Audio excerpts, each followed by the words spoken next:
What's up, you guys? Welcome back to video games. Today, my subject all day is gonna be Unreal Engine and how we plan on using it to bring a different entertainment experience through YouTube. So let's get started. Well, not better than that, but so like to have a console, you have to have a platform or development portion of it that is a 3D engine or an engine that you can, make 3D objects and move them around, things like that. I find that the perfect one is no, excuse me, I belched. I just ate the food, but I find the perfect one is Unreal Engine because it's anybody can get in there and just by through curiosity alone you'll learn how to use the system. But if you're, someone that's advanced and knows how to do it, then they do those things just out of code. Like when I was in college, they used DirectX at the beginning of my college, and then I switched over to using an Apple computer. But and it was just all code. You just had to write it all in code, and it would draw those things onto the screen. Which I'm a visual person, so I have to see. I saw like Apple development tools. Because Xcode, you see the things through their storyboards. You can see your actual objects that you're making. Whereas in DirectX, you're just doing it by code and by just visualizing it or seeing it in your head through the numbers. I work in numbers, but I work in numbers that I can see. Okay, that I can see written down in front of me. But so that was something that I thought that was lacking on there. I don't know what their complete software development kit is like, because I know that some software development kits are different things. But seeing that there are no video games on YouTube, I doubt that it has these things that I'm mentioning. So that was something I needed to find. And we ain't got much money, so so I had to find a way where you can do it through open source, through things that are accessible to people that are just starting out, just starting out their business or just starting out their, whatever they're gonna do, their dreams or career or whatever it is. So it makes it more accessible to them. But the graphics and the technology from Unreal Engine is amazing. You can import your movies into there. That's a feature that it has that people use. They import emulators and make the graphical games of like Sonic Hedgehog, all those things like that. Those things you say, those are things that have been imported into the Unreal Engine. So these little development companies that I envision, that make little media companies that make these CGIs,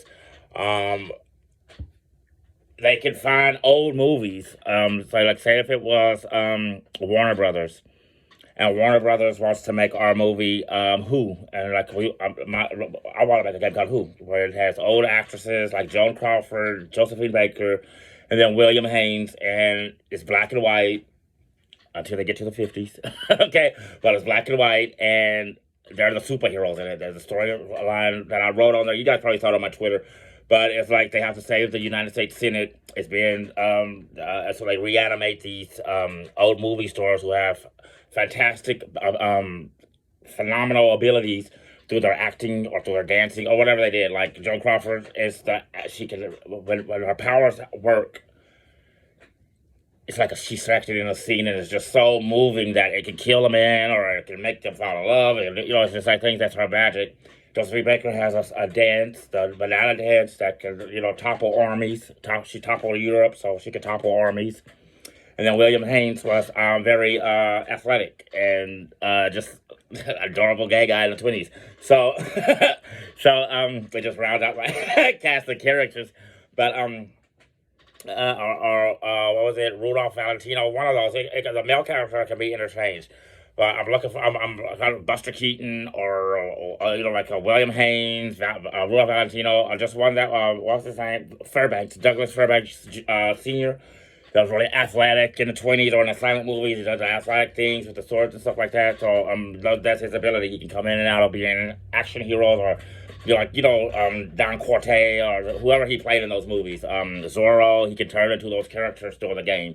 So say like if someone wanted to do that, we could import those images of those characters onto a cylinder, those actors, those who are deceased, and we can literally reanimate them. That's literally what I was saying. reanimating them so they can go and save the Senate. So they use their acting abilities or their special abilities to save the Senate. So those are the things those are like creative things or ideas that you could use using video game SDK and Unreal Engine.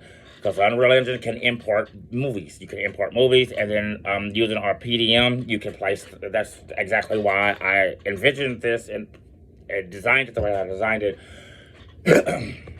Sorry, so that when a new company coming out, you want to have a lot of features. You want to have a lot of games, a lot of things. So making it very easy for developers to import movies that they own already. So like if it was Warner Brothers, video game division or whatever, then or Pixar. Let's do Pixar. If it's Pixar, then they can import Toy Story. They can import Monster. They can import, all those animated features that they make, and you can assign the identity to them.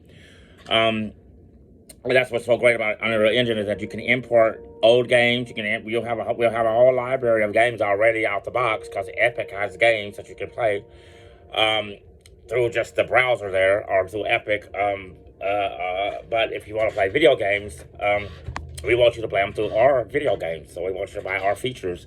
So we want to start developing video games immediately. That we have access to be able to import and assign identities to, so people can play the games. And an old movie or like an old movie or just a movie in general, it plays like a role play game. Like a role playing game, it's a story that's playing, that's cinematic, and you occasionally interact with things. Like when you're traveling around the map scenes, and then monsters pop up. That's the inspiration for this. Is like you're traveling around with your live stream. You're on a live stream though, so you're traveling around all there, moving your little character. You're moving around with your finger with the touch screen, moving around, and bop, it pops up, and then PDM occurs. So it transitions you to the fight scene, and you're on the characters or the cast. So and then Unreal Engine is just phenomenal. If you look at the ads and you look at and you keep up with their information and their updates and things like that, you'll see that it's very phenomenal. It gives a developer all the tools they need to work in a 3D environment, and I find that it's perfect for what I wanted to do here with video games and YouTube.